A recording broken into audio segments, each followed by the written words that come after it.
Welcome back to TEYARA SMP, a TNP Limitless 7 series, and we are here in the Nether Portal room because we are going to start this episode with a bit of a maintenance item. As I was preparing for this episode, which is going to be fairly short because I was consumed by the need to finish my entry for the Final Fantasy XIV furnishing contest for 2025, and, well, I used a lot of time on that and got very little time for the episode, but I came in here while I was preparing for the thing that I'd originally intended to do, and I was wondering, it's kind of weird that we still haven't gotten any of the... I'm trying to remember what items we had in here.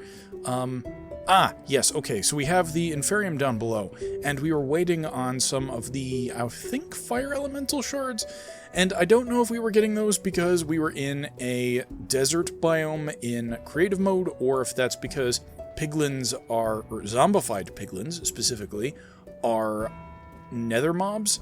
So I was expecting that we should be getting some fire shards in here, but we haven't been. Kind of weird, given that the server's been running for quite a while. You can see that we've already filled up on XP, and we've even gotten a bunch of these ability totems, and I have confirmed that these are all unique, and it just occurred to me, we probably want to put crossbows in the filter. So I think while we're doing our next maintenance item, we'll also go ahead and do that. So I'm just going to take that out because we can use it as a reference. But our first maintenance item is to come in here, break the portal. I'm allowed to break the portal, right? That is a thing, right? Do I need a bucket of something? Actually, come to think of it, yeah, if I do a bucket of lava... Oh? Excuse me? Hold on. What? Oh, my boots! My modified boots! There we go. Okay, I just needed to target the side of a block. That makes sense. And now we can put this back here, and we can just kind of break our way on through, being sure to use the Silk Touch Paxel. Okay, and now that we're in here, so we want to be careful about this. I need to ensure, let me just go ahead and put this back in my backpack, but we need to, get the filter out. Then we need, what? Okay, so I wonder if I just didn't get rid of the previous crossbow, but the filter has already been done. And then the next maintenance item we have in here is to do with the mob mashers. And, that's interesting. So that's even filled up. That kind of annoys me, because that means that the void upgrade on the fluid drawer doesn't work like I expect it to. But now that we have access to netherite, I should probably set about upgrading that as part of the storage, but not this time. Ow. Okay, this is going to hurt a lot. But what we're going to do is just put 10 luck upgrades in there, 10 luck upgrades in there, and now... theoretically, the next time we get zombified piglins in here, we are more likely to get more of the rare stuff that we wouldn't otherwise have expected, and... Oh, right. Yes, okay, that does make sense. Oh, that does make sense. Okay, hold on. I think... Yep. The absorption hopper ate my stuff, and I need to make sure not to break the door, so 1 second. I should also get back out my flint and steel. Reopen the door. Still freaking cool. I don't even get to use that this much because we really need to work on the other side of the door. Like, on the nether side, I should say. But, I mean, that's still just so cool to watch. And now that the portal is reignited, we should start seeing some more interesting items, theoretically. And then, moving on to the next order of business, we have this tape measure, which I'm going to go ahead and take a break for dinner real quick, but we are going to get to the purpose of this tape measure in a little bit. Now, the next wee segment that we have in this episode concerns the Sawmill, because as you may recall, we talked about potentially having some storage here, particularly that we're going to try to put in some ender drawers so that it'll hook up to our eventual actual wood source, and then that way what we can do is we can have like an ender drawer above a drawer for the stripped wood specifically, And so that way we can store just a lot of different log types and I think that's going to be a good idea ongoing, especially because it'll help deal with some of the storage nonsense that we've got going on over there. But this is why I needed the tape measure, and we are going to start. We're going to give ourselves a little bit of space with this dimension here, and as you can see, we just right-click on a block, and we give ourselves a bounding box. And then, if we go in this dimension, we get another measurement. And I think what I intend to do is come out to 6 by 12. Let's just see where this comes out to. And I also want to figure out how many blocks there are between, like, this and this bridge. So we have 1, 2, 3, 4, 5, 6, 7. Ugh, it's an odd center. Oh well. That is kind of unfortunate. That does slightly affect what we're doing here. Let me think about this a little bit. Okay, so the thing is, the exact center is right about here. And I think what we want to do is, if we come into the inventory, you can see we've got a whole bunch of ender drawers already. And I don't want to put away the tape measurer just yet. So what I'm thinking we're going to do is we're going to put in our ender drawers kind of like this, and kind of like this. And actually, hold on. Now that I've realized that we've got more space, we can actually do like kind of like this, get 2 wide walkway between these two, and then kind of like this. There we go. So we have a little bit of walking space behind them, but we've got a lot of walking space in between the rows, and then we've just got these sort of columns of where we're going to put our wood. So let me see. Now this is the part where I want to have some kind of a block that we can vein mine. And if I recall correctly, it was like 1, 2, 3, 4, 5, 6. And we're going to want to do 1, 2, 3, 4, 5, 6. And now again, the reason that we're doing this is because I want to have the ender drawers on top and the stripped version of the logs down below. And we have a whopping 72 ender drawers, which, depending upon how I do this, I'll probably have like, You know what, let's just go ahead and show the recipe real quick. I was thinking I might do like a cutaway to the recipe, but it doesn't make much sense to do that. So you can see it requires an ender chest. Either modded or vanilla is fine, but then it also requires 2 drawers. So it's kind of expensive, but it makes sense because we're dealing with an entangled drawer. This will link up to another drawer that I'm going to make in the future, and we can do that with the linking tool, I believe. Which, oh, okay, cool. I do already have this because it's the same thing that you use to link a controller to all of its drawers. But let us continue real quick here. We've also got a whole bunch of other things in the inventory, and that alludes to what we're going to do after this. But for now, let's just go ahead and, interesting, even better idea. Okay, so what I was originally going to do was I was going to put, like, a layer of the ender drawers. That's interesting. Do I want them on the top, or the bottom, or the middle? I definitely want the ender drawer adjacent to the drawer that it's going to be serving. And I think it might look a little bit better, a little more uniform, if what we do, and this is potentially going to change because we don't actually link our drawers to anything just yet. That is to say, I haven't built out the tree farm that this is going to serve, but I think what we kind of want to do, and we'll also have some trapdoors on the sides when we actually make this thing more aesthetic, is we kind of want to block like that, and then we want to do,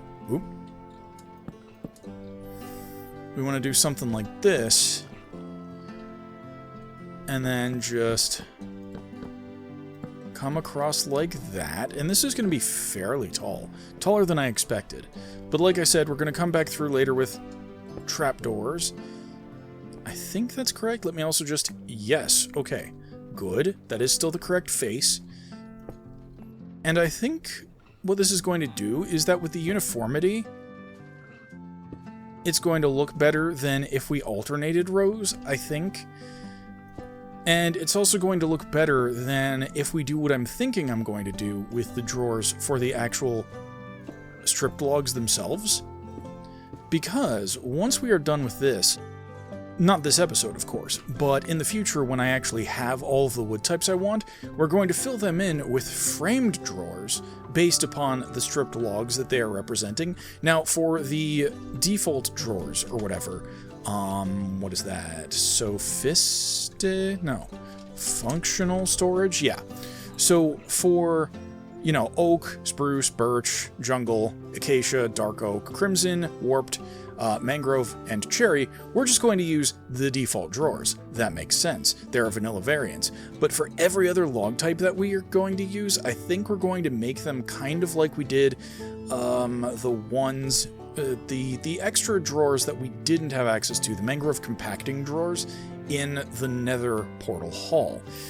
And we're going to do that just by getting some stripped log, some regular log too, I think, potentially. And then we'll just play around with that and see if we can get something that resembles like the default drawers for each of the stripped logs that we're going to be putting into the system. Blathering aside, let's go ahead and put in the other two groupings. And did I make that too close? Hold on. 1, 2... Oh, I've made one of these too close. That is unfortunate. Okay, let me take a look. Yes. Okay, so I think this was supposed to be here. No, because I gave extra space. Yeah. So I gave extra space. So that actually means that all this has to be pushed over by one. Measure twice, cut once. Big sad. All right, I'm gonna fill these in real quick. Ooh, hold on. Oh no. Okay, that's a bit of a flaw. Yes, so I've just discovered as I was placing things in that, yeah, the support structure. Support structure is in the perfect place to get in the way, which, honestly, I'm realizing that I'm okay with. Because I think what we can do is get rid of this last row, because we don't actually need 72 ender drawers. I don't even think there are 72 different log types in the game, but if there are, I can't even guarantee that I'm going to need them all in the overworld, much less stripped variants of them all. So by cutting out that last row, we are down to 48. Yes, we are down to 48. And that seems a lot more reasonable. And that also means that I think we've got just a little bit more space to walk around here, and that is a good thing. The only thing that I'm wondering now is, do I want to move this one block over this way? Because now that we know that this is an odd center, that might potentially help us, but on the other hand, it really doesn't matter. I think I like it where it is. Yeah. And then down the road, when I actually start to build out the tree farm, we will go ahead and fill in the rest of these drawers here. But I'm going to go ahead and sleep, and then we're going to move on to the last part of the episode, because I'm running low on time and I do still need to edit this. But I have one last neat little thing that we are going to do here, and it involves framed slabs, and it is also probably going to involve this framed screwdriver, and you might be able to intuit where this is going based upon the number of logs in my inventory as well as the number of framed slabs. But let us go ahead and hop into the water, and I'm gonna guess... I'm gonna guess we probably start, like, over here, maybe? And the thing that I don't like about this is that... Oh.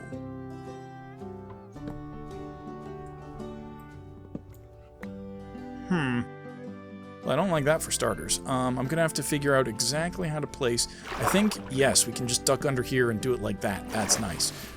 And then we want to go 2, 3, 4, 5, 6, 7, 8, 9, a 10. Wait. 1, 2, 3, 4, 5, 6, 7, 8, 9. Oh, well, okay.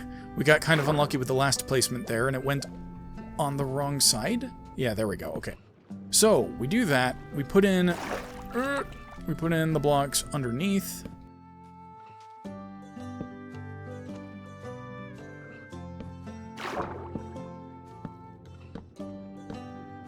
like so.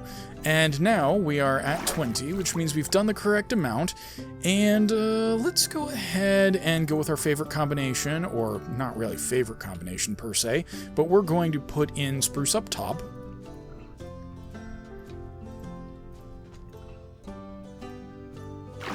And then we're going to put dark oak below.